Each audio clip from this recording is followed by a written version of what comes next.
Hello. Balik lagi di channel Spoiler Moon dan kita akan bahas lagi kelanjutan dari part sebelumnya. Di part sebelumnya diceritakan kalau Fang Yuan akhirnya sampai di Gunung Baigu. Lalu kemudian di sana dia bertemu dengan pemimpin klan Bai dan juga banyak orang yang ada di sana. Karena dirasa Fang Yuan ini memiliki informasi yang penting, terutama untuk mencari mata air roh yang tersembunyi di Gunung Baigu, pemimpin klan Bai memperlakukan Fang Yuan dengan sangat istimewa. Bahkan dia juga sampai membuat sebuah skenario untuk menjebak Fang Yuan. Dengan cara menggodanya dengan sosok Bai Lian, wanita tercantik di klan Bai saat ini. Ya tentunya kecantikannya tidak secantik Bai Ning sih.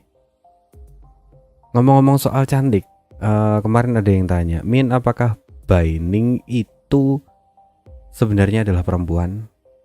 Tidak, dia cowok laki-laki. Dia laki-laki itu ya. Lalu kok bisa jadi cewek sekarang?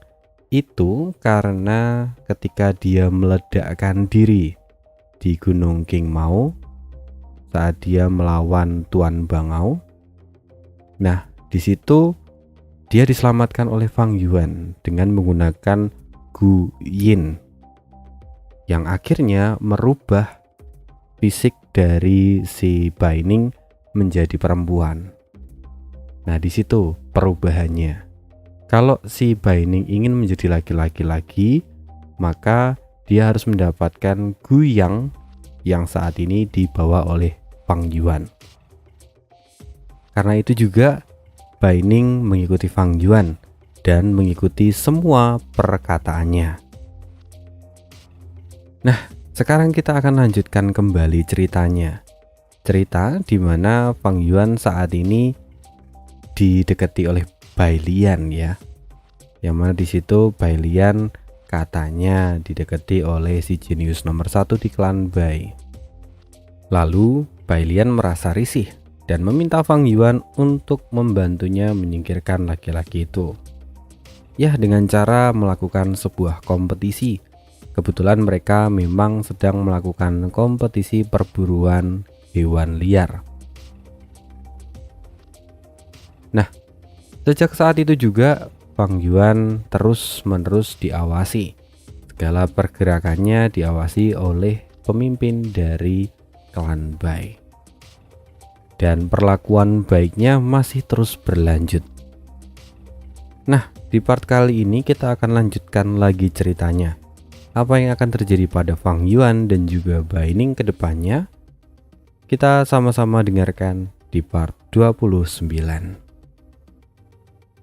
Saat ini di Gunung Baigu, pemimpin klan Bai tengah melihat sebuah hologram yang mana itu menunjukkan gambar Fang Yuan bersama dengan timnya.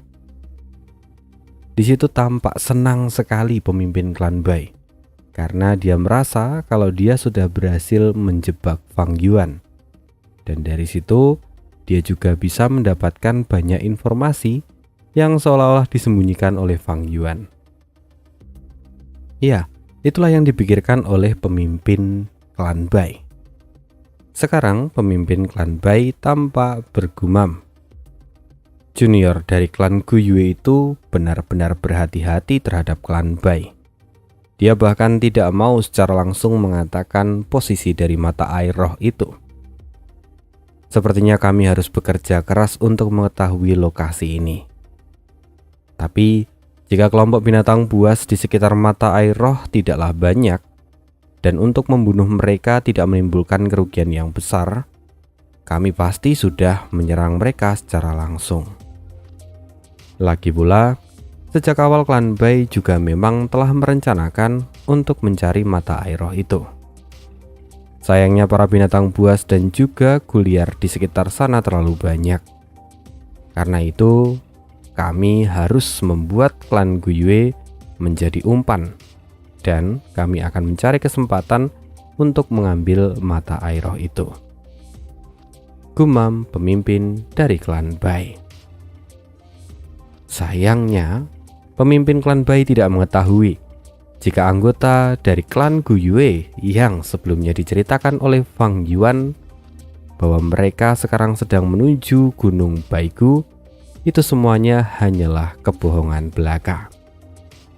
Andai saja pemimpin dari klan Bai tahu, mungkin dia akan sangat marah dan mungkin dia akan langsung membunuh Fang Yuan. Sayangnya, pemimpin klan Bai tidak mengetahui semua itu. Meskipun sebenarnya di sisi lain, apa yang dikatakan Fang Yuan itu tidak sepenuhnya kebohongan. Bahwa memang benar warisan dari Gunung Baigu itu terletak di belakang Gunung Baigu dengan acuan desa Baigu saat ini.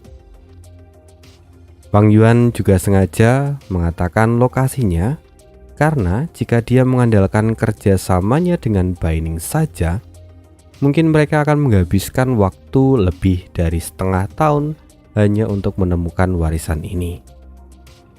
Terlebih lagi di sana ada banyak monster tulang dan juga gurom liar yang sangat merepotkan. Karena itulah Fang Yuan dengan sengaja mengatakan semua itu supaya klan Bai melakukan penyelidikan dan kemudian menjadi sumber informasi bagi Fang Yuan. Setelah itu, akhirnya Fang Yuan dan kelompoknya kini telah sampai lagi di desa Bai. Seperti yang dikatakan oleh Seng Jing sebelumnya, rupa-rupanya hasil perburuan kelompok Fang Yuan jauh lebih unggul dibandingkan kelompok Zhan Li. Dan tak butuh waktu lama, informasi kemenangan dari kelompok Fang Yuan itu segera meluas ke seluruh desa. Tentu ini menarik perhatian dari orang-orang di desa, dan mereka bahkan mulai bergumam dan bercerita satu sama lain. Waktu berlalu, dan kini hari sudah berganti malam. Malam ini kembali diadakan perjamuan makan malam dengan pesta api unggun. Banyak wajah-wajah baru yang ikut serta menghadiri perjamuan pada malam ini. Junior, ini sudah beberapa hari berlalu. Di mana sekarang anggota klanmu berada? Tanya pemimpin klan Bai pada Fang Yuan. Menurut pertimbangan saya, seharusnya mereka sudah sampai di Gunung Baigu. Mungkin sudah beberapa hari yang lalu. Tapi sepertinya mereka agak kesulitan untuk menemukan keberadaanku. Meskipun begitu, saya yakin kalau mereka bisa bertahan di lingkungan yang keras ini. Jawab Fang Yuan yang menunjukkan wajah khawatir. Melihat itu, pemimpin klan Bai hanya bisa mengangguk. Saat ini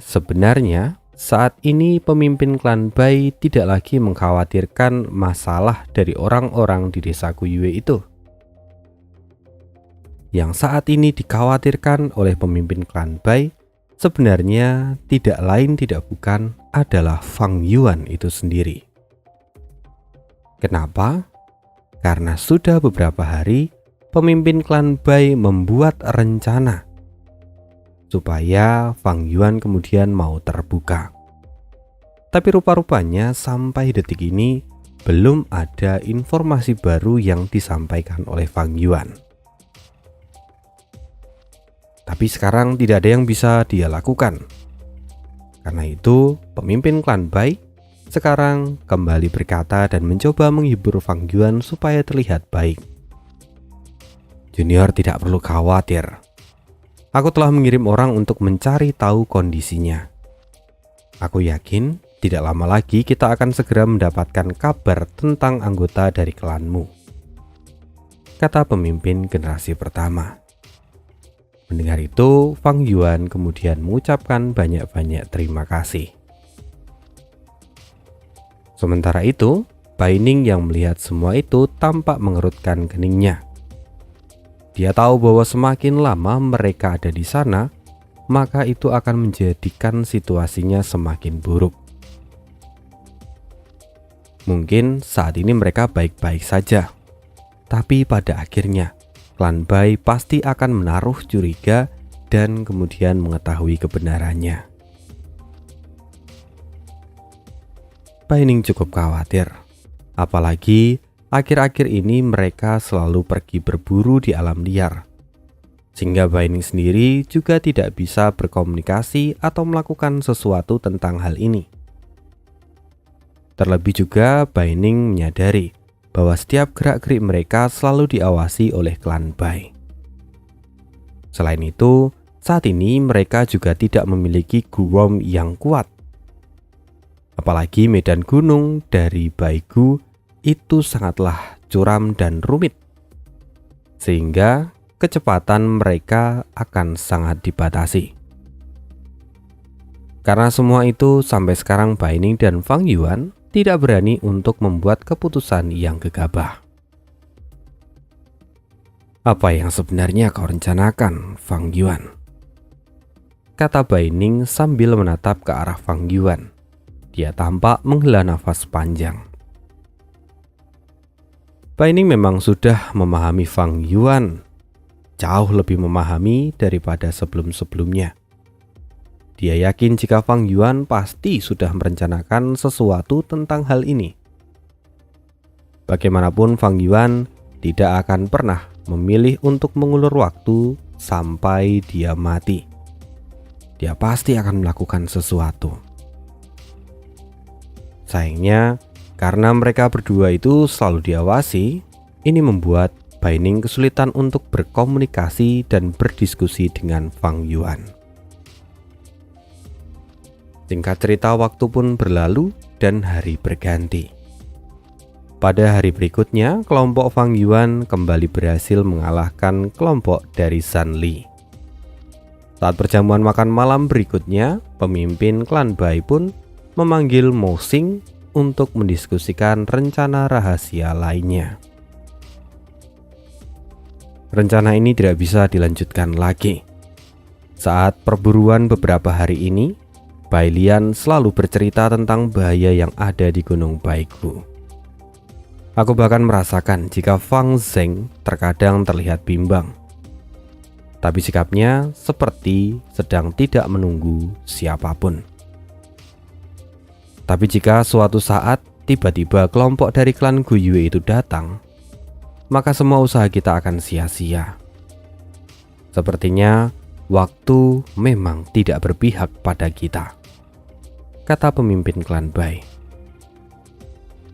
Pemimpin klan, sepertinya memang tidak realistis jika kita berharap Fang Zheng akan percaya pada kita, lalu kemudian memberikan informasi tentang mata air roh dalam waktu yang singkat.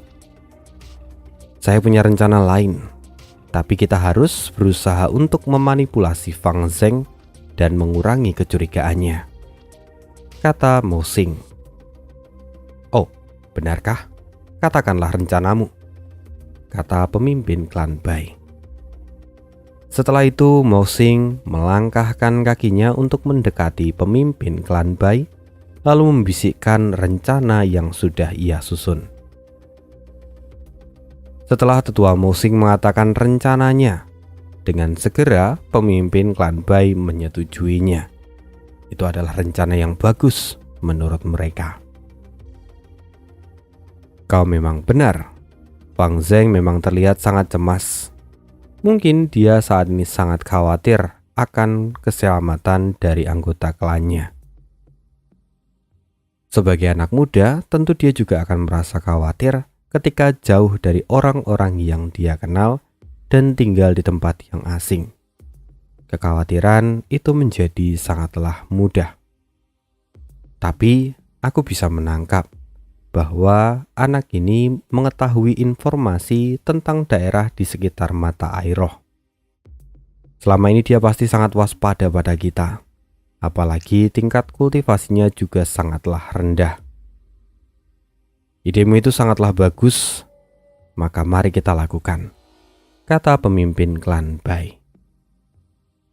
Di hari berikutnya, Saat berburu, kelompok Zanli tidak sengaja bertemu dengan kupu-kupu naga berenang. Dan mereka juga berhasil untuk menangkapnya. Setelah itu mereka pun membawa ke desa dan poin mulai berubah. Bai Lian kini tampak suram wajahnya. Dia berkata, "Ini buruk. Kupu-kupu naga berenang itu berada di peringkat 3 dan sangatlah berharga. Kini skor kelompok Zanli telah jauh melewati kita. Jika kita ingin menang, maka kita harus berani mengambil resiko untuk membunuh monster tulang dan kemudian mendapatkan tulang liar." Mendengar semua itu, jantung Bai Ning berdebar dengan kencang.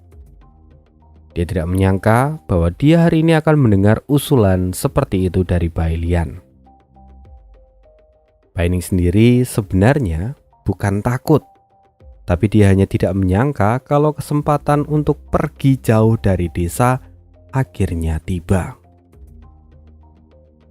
Ini adalah sebuah kesempatan emas untuk mereka pergi meninggalkan desa Bai.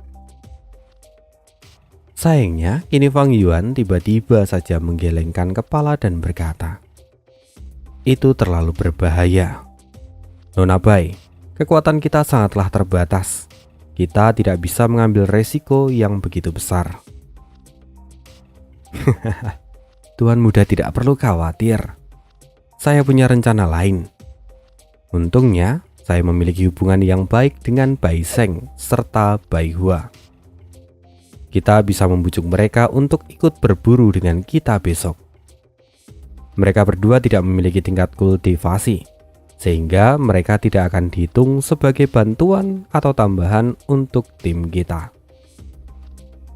Tapi meski begitu, mereka memiliki seorang Master Gu yang bersembunyi untuk melindungi mereka dari bahaya.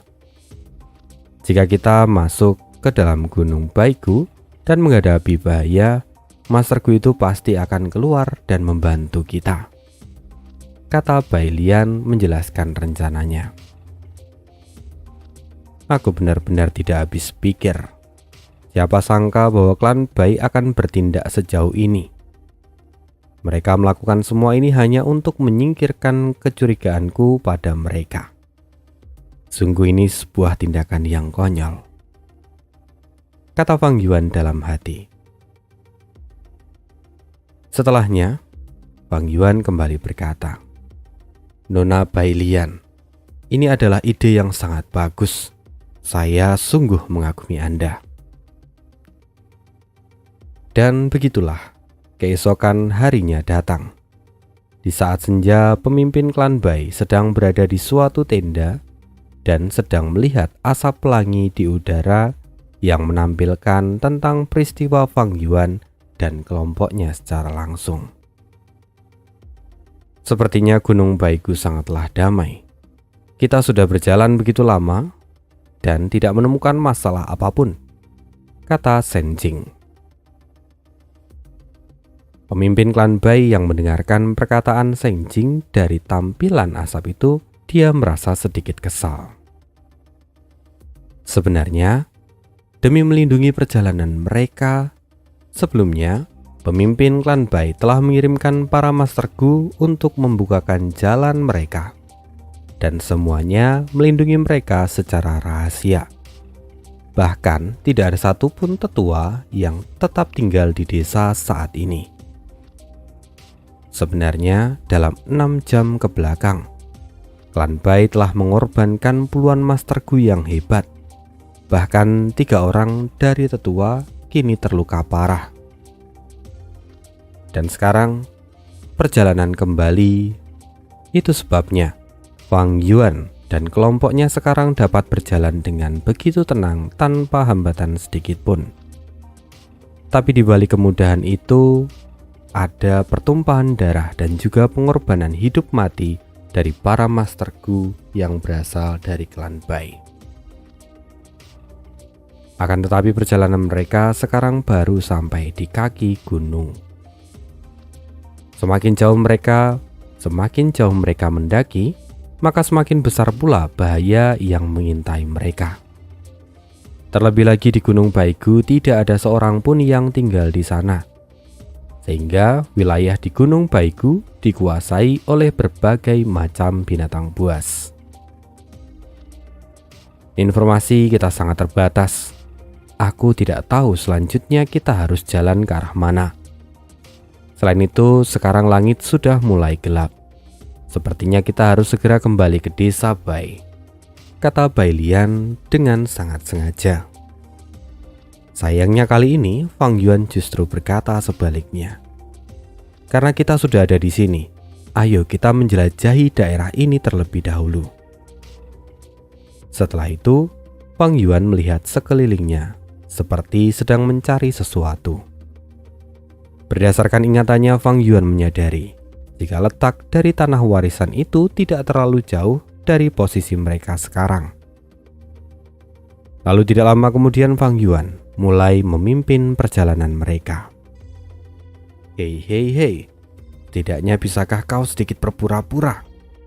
Gumam Bai Ning dalam hatinya saat melihat tindakan dari Fang Yuan. Perilaku Fang Yuan kali ini benar-benar sudah di luar karakter aslinya. Sementara itu Bai Ning terus melihat sekeliling dengan rasa cemas. Tapi anehnya, baik Bai Lian, Seng Jing, ataupun anggota kelompok lainnya, selama perjalanan mereka semua tidak berkata apapun dan hanya membiarkan Fang Yuan memimpin hingga sampai ke lokasi tujuan. Di sisi lain, bagus, ini yang harusnya kau lakukan dari dulu. Sepertinya tempat mereka sekarang sangatlah dekat dengan mata air roh. Fang Zeng, bagaimanapun kau masih terlalu muda. Kau masih belum matang dan punya banyak celah. Tunggu dulu. Mereka memasuki sebuah gua. Apakah di dalam gua itu terdapat mata air roh? Gumam pemimpin klan Bai. Sesaat kemudian tiba-tiba seseorang datang dan kemudian melaporkan sesuatu kepada pemimpin klan Bai. Lapor pemimpin klan. Seorang Master Gu yang sebelumnya bertugas untuk melakukan penyelidikan sudah kembali. Mereka datang membawa tawanan, seorang Master Gu dari klan Xie, dan dia juga punya informasi penting yang ingin disampaikan, kata Master Gu itu. Informasi penting? Memangnya apa yang lebih penting daripada mata air roh? Pikir pemimpin klan Bai dalam hatinya. Karena ini bukanlah keadaan darurat, biarlah mereka menunggu sebentar, kata pemimpin klan Bai yang kemudian memberikan perintah. Setelah berkata demikian, pemimpin klan Bai kembali mengalihkan pandangannya pada tampilan asap di depannya. Asap itu bersinar dan menunjukkan situasi di gua. Terlihat Fang Yuan dan anggota kelompoknya berjalan lebih dalam sampai mereka tiba di ujung gua. Setelah itu pemimpin klan Bai merasa kecewa karena dia tidak melihat mata air roh di tempat itu. Sepertinya ini bukanlah tempatnya. Mungkin memang kita masih butuh waktu yang lebih lama untuk mendapatkan mata air roh itu, gumam pemimpin klan Bai. Dan setelah itu dia mengayunkan lengannya dan asap pun menghilang. Penjaga, panggil tawanan itu masuk, kata pemimpin klan Bai yang kemudian mempersilahkan para Master Gu dari keluarga Xie. Mereka pun pada akhirnya masuk ke dalam tenda. Junior memberi salam pada pemimpin klan Bai. Saya punya berita penting untuk dilaporkan, kata Master Gu itu. Kau telah menangkap Master Gu dari klan Xie dan bahkan membawanya ke sini. Apa tujuanmu? Tanya pemimpin klan Bai. Sebenarnya pemimpin klan Bai itu sedikit marah pada bawahannya. Bagaimanapun yang mereka tangkap itu adalah anggota dari klan Xie, klan yang sangat besar dan bisa menghancurkan desa Bai dalam sekejap. Sekarang, dengan membawa mereka ke sini, itu sudah seperti bom waktu. Masalah yang bisa meledak kapan saja. Tapi, masterku itu kemudian berkata, "Pemimpin, saya ingin bercerita bahwa saat saya sedang menyusuri hutan dan menyelidiki di mana kemungkinan kelompok klan Guyu itu berada, saya bertemu dengan seorang masterku yang sedang terluka parah. Awalnya saya mengira kalau dia adalah salah satu anggota dari klan Guyue. Tapi setelah saya menyembuhkannya, masterku itu berkata bahwa dia berasal dari klan Xie. Dan saat itu dia juga mengatakan sesuatu yang sangat mengejutkan. Ternyata ketiga klan yang berada di Gunung Qingmao sudah musnah. Hanya ada seorang masterku iblis yang berhasil melarikan diri dari bencana itu. Dan sekarang klan Xie sedang mengerahkan beberapa masterku dari klan mereka untuk mengejar masterku iblis itu," kata masterku penyelidik yang menyampaikan laporannya. "Apa kau bilang?" Pemimpin klan Bai segera berteriak karena terkejut. Sekarang pikiran dari pemimpin klan Bai benar-benar kacau.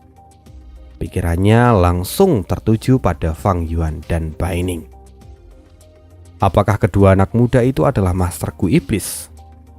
Tapi tampilan mereka tidak terlihat seperti masterku iblis. Terlebih lagi saat mereka menangis di perjamuan malam. Apakah orang seperti itu adalah masterku iblis? Gumam pemimpin klan Bai. "Kamu, bagaimana kau bisa yakin kalau orang ini adalah masterku yang berasal dari klan Xie?" tanya pemimpin klan Bai. "Pemimpin, ini adalah token dari klan Xie yang saya dapatkan dari tubuhnya. Selain itu, masterku itu juga memiliki Gurom yang menjadi ciri khas dari klan Xie," kata masterku itu, yang kemudian memberikan sebuah token logam kepada pemimpin klan Bai. Saat pemimpin klan Bai menerima token itu, dia bisa merasakan sensasi bahwa itu memang adalah token yang asli milik dari klan Xie. Namun saat ini pemimpin klan Bai masih mencoba untuk bertanya lagi. Tapi mungkin saja orang ini telah membunuh masterku dari klan Xie dan dia menjarah token ini. Dan mungkin saja dia justru adalah masterku iblis yang sedang dikejar oleh klan Xie. Bagaimanapun pemimpin klan Bai memiliki pemikirannya sendiri dan dia harus memastikan identitas dari orang itu. "Sudah, bawalah orang itu ke sini," kata pemimpin klan Xie. Tidak lama kemudian, masterku dari klan Xie pun datang. Wajahnya tampak sangat pucat. "Berlututlah," kata salah seorang masterku sambil menendang Xie Douku, dan kemudian membuatnya sampai berlutut di tanah. Akan tetapi Douku mencoba melawan dan tetap berusaha berdiri. "Kau mencoba melawan?" bentak masterku yang lainnya. Dia berniat untuk memberikan sebuah hukuman pada masterku dari klan Xie itu. Tapi masterku itu dengan segera berkata, "Aku adalah Xie Douku. Aku hanya akan berlutut kepada langit, kepada orang tuaku dan juga berlutut di depan pemimpin klan Xie.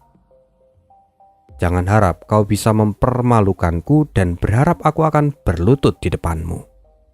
Aku lebih baik mati daripada melakukan itu," kata Douku dengan wajah serius. "Oh, aktingmu sangatlah bagus. Mengakulah bahwa kau adalah masterku iblis dan katakan padaku yang sejujurnya. Bagaimana caramu membunuh masterku dari klan Xie dan mendapatkan token ini?" kata pemimpin dari klan Bai. Aku adalah Xie Daoku dari klan Xie. Sampai kapanpun namaku dan nama klanku tidak pernah berubah. Sekarang aku sudah menjadi tawananmu, maka lakukan apapun yang kau mau. Tapi kau jangan terlalu munafik.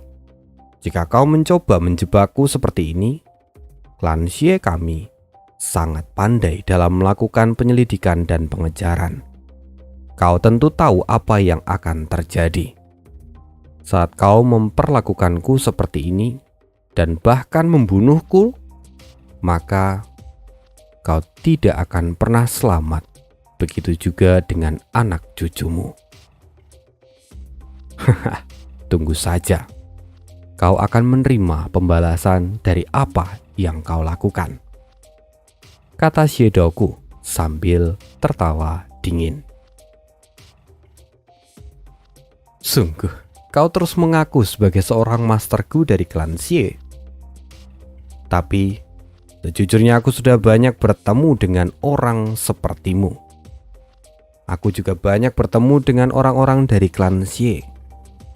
Jika mereka masih berada di bawah peringkat 5, maka mereka akan bergerak dalam kelompok yang besar. Tidak seperti dirimu yang hanya berpergian seorang diri. Lihat saja dirimu sekarang. Setidaknya kau harus berusaha lebih keras jika ingin menyamar sebagai masterku dari klan Xie, cibir pemimpin klan Bai. Sementara itu, Daoku hanya terdiam setelah mendengar cibiran itu. Kata-kata pemimpin klan Bai memang sangat menyakitkan hatinya. Dia kembali mengingat kejadian yang telah dia alami sebelumnya. Saat itu Daoku bersama dengan kelompoknya memutuskan untuk meninggalkan Gunung Qingmao. Mereka beranggotakan 9 orang dan sangat bersemangat. Tapi saat ini hanya tersisa dia sendiri. Bahkan dia sampai menjadi tawanan dari klan Bai yang merupakan klan kecil. Itu sungguh adalah sebuah kejadian yang memalukan. Memikirkan semua itu tentu membuat Daoku menjadi semakin sedih, terutama ketika dia mengingat Xie Aoxian yang sudah meninggal. Xie Aoxian adalah tuan muda keempat dari klan Xie yang memiliki bakat sangat bagus. Xie Aoxian saingan terkuat Daoku untuk meraih posisi pemimpin klan Xie. Bahkan berkat kecerdasan dan bakat yang dimiliki oleh Xie Aoxian, itu membuat Daoku merasakan jika masa depan klan Xie memang lebih layak jika ada di tangannya. Tapi sayang sekali, saat ledakan dahsyat itu terjadi, ini ketika mereka menginjak Gu yang ditinggalkan oleh Fang Yuan. Di situ, Xie Aoxian tidak sempat mengaktifkan Gu pelindung miliknya, sehingga ledakan itu membuat tubuhnya hancur berkeping-keping. Bahkan tidak hanya Xie Aoxian, saat itu beberapa master Gu lain yang ada bersama mereka juga terkena ledakannya dan mati di tempat. Hanya Daoku saja yang berhasil selamat. Sampai saat ini Daoku menanggung rasa sakit dan kesedihan yang mendalam.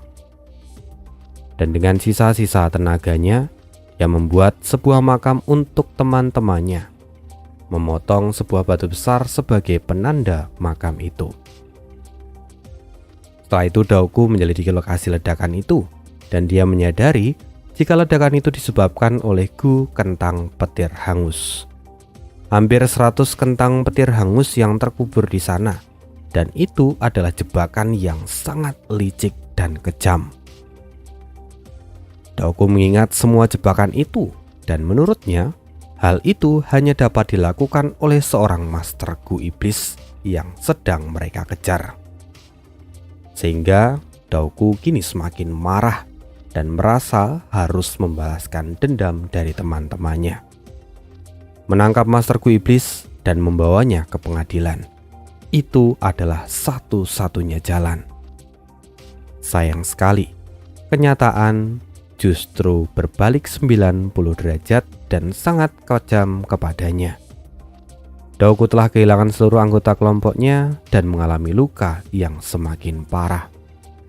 Ditambah lagi dalam perjalanannya, dia juga bertemu dengan sekelompok binatang buas. Seiring waktu, Dauku tidak dapat lagi menahan beban dan kemudian pingsan. Setelah dia sadar, dia menjadi tawanan. Bagaimana tidak menyedihkan? Melihat ekspresi dari Dauku, pemimpin klan Bai mulai tampak ragu. Apakah orang ini benar-benar berasal dari klan Xie? Gumamnya. Pemimpin klan Bai ingin mengetahui lebih detail lagi, tapi Dauku tidak menjawab apapun. Lalu tiba-tiba, pemimpin klan Bai berubah pikiran dan dia berkata, belum lama ini klan Bai kedatangan tamu yang berasal dari klan Guyue. Mereka adalah dua anak muda. Yang satu mengaku sebagai tuan muda dari klan Guyue. Dan itu mereka, itu pasti mereka. Teriak Dauku yang tiba-tiba tampak marah dan memotong perkataan dari pemimpin klan Bai. Aku bahkan tidak menyangka akan bertemu dengan mereka di sini. Dua orang dan mereka masih muda. Mereka pasti adalah para master iblis yang melarikan diri dari Gunung Qingmao, kata Dauku dengan penuh kemarahan. Jika kau adalah masterku dari klan Xie, lantas di mana teman-temanmu? Tanya pemimpin klan Bai. Sikap Dauku seketika berubah total ketika mendengarkan semua pertanyaan itu. Mereka sudah mati, jawab Dauku dengan serius. Setelah itu Dauku kembali melanjutkan kalimatnya. Aku tidak bisa menceritakan kepadamu tentang hal ini. Biarlah teman-temanku yang sudah mati beristirahat dengan tenang. Bahkan jika kau mencurigaiku, aku tidak akan membiarkan kau menggali kuburan mereka. Mendengar perkataan itu, membuat pemimpin klan Bai tercengang. Perkataan Dauku sebelumnya bukanlah kalimat yang akan dikatakan oleh seorang masterku iblis. Artinya, Dauku bukanlah masterku iblis. Itu yang disimpulkan oleh pemimpin klan Bai. Kalau begitu, jangan bilang kalau anak-anak itu... Tiba-tiba saja, pemimpin klan Bai menjadi sangat khawatir, memikirkan Fang Yuan dan juga orang-orang yang pergi bersamanya. Segera pemimpin klan Bai melambaikan tangannya dan mengeluarkan asap warna-warni yang kembali menampilkan kejadian di sekitar Fang Yuan. Tuan muda, klanmu ada di tangan kami. Kalian semua keluarlah sekarang, teriak Fang Yuan tiba-tiba. Saat ini, Fang Yuan sedang mencengkram leher Bai Hua dan Bai Seng untuk mengancam para masterku dari klan Bai. Melihat itu, pemimpin klan Bai sangat terkejut saat melihat tampilannya. Dan tentu hal itu seketika membuatnya sangat marah. Sekarang akhirnya pemimpin klan Bai mengetahui kebenaran yang sesungguhnya. Sialan. Bagaimana semua ini bisa terjadi? Kedua bajingan itu ternyata adalah masterku iblis. Mereka berdua benar-benar terlalu pandai berakting, kata pemimpin klan Bai dengan penuh amarah. Pemimpin klan, sekarang dua tuan muda kita ada di tangan mereka. Apa yang harus kita lakukan? Kata seorang masterku yang lain. Sekarang semua masterku yang ada di tempat itu benar-benar panik menyaksikan gambar yang ditampilkan di asap itu. Pemimpin klan Bai sendiri sebenarnya terlihat tenang, padahal sebenarnya dia jauh lebih panik lagi. Bagaimanapun, kedua anak itu adalah darah dagingnya sendiri. Rasa khawatir dari seorang ibu tentunya jauh lebih besar daripada apa yang dirasakan semua orang di sana. Tapi pemimpin dari klan Bai ini adalah seorang leader, seorang pemimpin yang ada di depan. Maka dia harus bisa mengontrol emosinya. Jadi dia berusaha untuk tidak menampakkan kekhawatirannya. Setelah itu, pemimpin klan Bai kemudian memberikan perintah supaya Daogu dilepaskan dan kemudian dijadikan sebagai tamu. Aku benar-benar minta maaf padamu karena sebelumnya kami telah salah paham, kata pemimpin klan Bai dengan Daogu. Antarkanlah tamu dari klan Xie ke tempat duduk itu, kata pemimpin klan Bai sambil menginstruksikan masterku bawahannya. Setelah itu Daogu pun duduk. Dia masih terus menatap asap itu dan tampak sangat kesal ketika melihat Fang Yuan dan juga Bai Ning. Jadi kedua orang ini adalah masterku iblis yang melarikan diri dari Gunung Qingmao. Apakah kedua anak muda ini yang telah membuat perangkap ledakan itu dan menyebabkan Tuan Muda Ao Qian meninggal? Sepertinya aku harus melihat dulu apakah memang benar dua orang ini penyebabnya atau bukan. Kalau iya, maka aku sendiri yang harus mengalahkan kedua bajingan ini, kata Daogu dalam hatinya. Setelah itu, Daogu kemudian menatap ke arah pemimpin klan Bai dan berkata, "Pemimpin klan Bai, masalahnya adalah bagaimana cara untuk menangkap kedua bajingan ini dan menyelamatkan kedua tuan muda dari klanmu." Pemimpin klan Bai pun tampak menghela nafas dan kemudian menatap Daogu lalu bertanya balik, "Apakah Anda punya rencana, Tuan dari klan Xie? Tolong berikan saya sebuah pencerahan." Sayangnya, Daogu sendiri saat ini tidak punya rencana apapun. Dia tidak punya solusi untuk masalah ini. Satu-satunya hal yang bisa dia lakukan adalah kembali menatap asap yang menampilkan Fang Yuan serta yang lain. Kita berpindah ke sisi Fang Yuan. Dia kini sambil menatap semua orang yang di sana dia berkata, "Kukatakan kepada kalian semua yang bersembunyi dan semua yang ada di sini, keluarlah dari gua ini.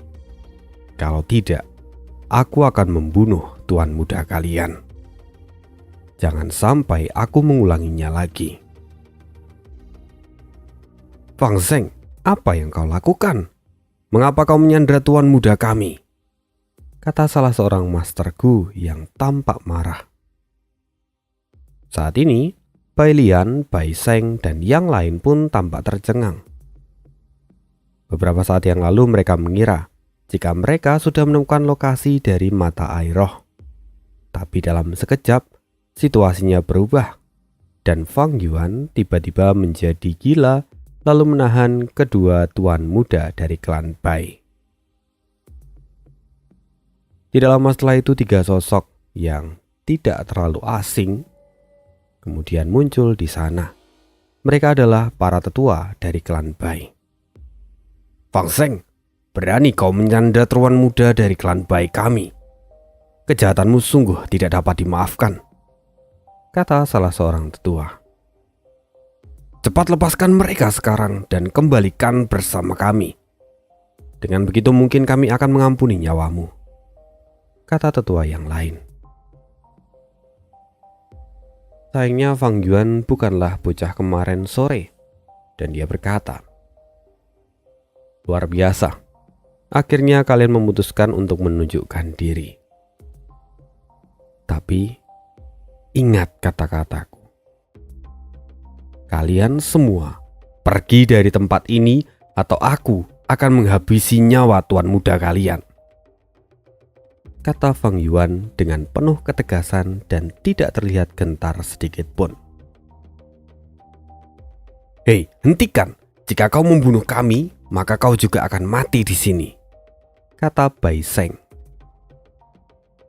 Diingatan Fang Yuan sebelumnya, Bai Sheng serta Bai Hua di masa depan akan dijuluki sebagai bintang kembar. Kedua anak ini akan berevolusi menjadi seorang masterku hebat dengan tingkat kultivasi di peringkat 5. yang mana itu akan membawa kejayaan bagi klan Bai di masa depan. Tapi sekarang keduanya benar-benar tidak berkutik di tangan Fang Yuan yang hanyalah berada di tingkat 1. Fang Seng, lepaskan tuan muda itu. Selama kau melepaskan tuan muda kami akan memberimu kesempatan. Kami akan membiarkanmu pergi dan tidak akan mengejarmu, kata salah seorang tetua yang berusaha membujuk. Apa sebenarnya yang kau inginkan? Primavera Essence atau Guworm? Kami akan berikan semuanya kepadamu, kata tetua yang lain. Fang Yuan tampak sangat dingin dan berkata, apakah kata-kataku sebelumnya tidak terlalu jelas? Sudah kukatakan, kalian semua harus keluar dari gua ini sekarang juga. Jika tidak, jangan salahkan aku, kata Fang Yuan sambil memberi isyarat pada Bai Ning. Bai Ning langsung paham dan segera mengeluarkan kelabang emas gergaji mesin. Kemudian diarahkan ke arah leher kedua anak kembar itu. Lepaskan adikku, lepaskan, kata Bai Seng dengan sisa-sisa tenaganya. Tuan muda, tolong jangan bertindak gegabah, kata salah seorang tetua yang tampak panik. Sekarang semua orang di sana tampak panik tentunya. Fang Yuan berkata sekali lagi, dalam hitungan ketiga kalau kalian tidak juga keluar dari tempat ini, maka jangan salahkan aku kalau anggota tubuh dari tuan muda kalian akan hilang satu persatu. Mendengar itu, semua orang menjadi pucat pasi. Pergi atau tidak, kata Fang Yuan. Mendengar itu, salah seorang tetua langsung panik dan kemudian memberikan perintah dengan tegas. Semuanya cepat keluar dari gua ini. Setelah itu semua Master Gu yang ada di sana pun mundur dan keluar dari dalam gua. Setelah memastikan semuanya, Fang Yuan kemudian menyerahkan kedua anak kembar itu pada Bai Ning supaya dijaga olehnya. Gua ini memang sama seperti yang ada di ingatan Fang Yuan. Seluruh gua ini benar-benar berwarna putih. Bahkan dinding gua pun terdapat paku-paku tulang yang tajam dan bentuknya pun spiral. Ini adalah gua tulang spiral yang merupakan pintu masuk menuju ke warisan cendekiawan tulang abu-abu. Meskipun di Gunung Baigu terdapat banyak gua, tapi ini adalah satu-satunya gua yang memiliki paku berbentuk spiral. Meski Fang Yuan belum pernah ke sini sebelumnya, tapi dia sudah banyak mendengar cerita tentang warisan ini. Sekarang Fang Yuan hanya perlu mencari sebuah paku tulang yang bentuknya spiral dan ukurannya paling besar. Dengan begitu, Fang Yuan bisa pergi ke tempat warisan yang sedang ia incar. Oi Fang Seng, keluarlah. Kau telah dikepung dan sekarang tidak ada jalan bagimu untuk melarikan diri. Jika terjadi sesuatu pada tuan muda kami pasti akan mendapatkan ganjarannya, teriak Master Gu dari luar gua. Fang Seng, hentikan semua ini. Jika kau melepaskan kami, maka aku akan membiarkan kalian berdua pergi. Aku akan menjamin keselamatan kalian atas nama tuan muda dari klan Bai, kata Bai Seng. Tapi Fang Yuan tidak memperdulikannya. Dia melangkahkan kakinya dan mulai menjulurkan tangan. Dia mulai meraih tulang spiral yang ukurannya cukup besar. Lalu kemudian dia menemukan satu dan memutarnya. Setelah itu terdengar suara keras, dan setelah itu tiba-tiba sebuah pintu masuk terbuka. Apa? Bagaimana bisa ada pintu masuk di sini? Teriak Bai Seng.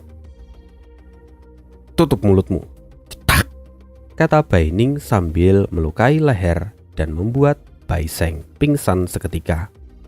Memang Bai Seng mengatakan semua itu sambil berteriak, supaya para Master Gu di luar bisa mendengarkannya. Apa? Pintu masuk?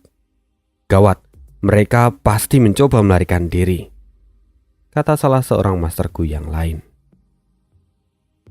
Mereka semua bersiap untuk masuk, tapi Fang Yuan kembali berteriak.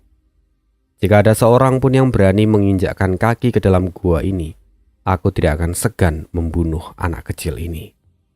Mendengar itu semua orang gentar dan mengurungkan niatnya untuk masuk ke dalam gua.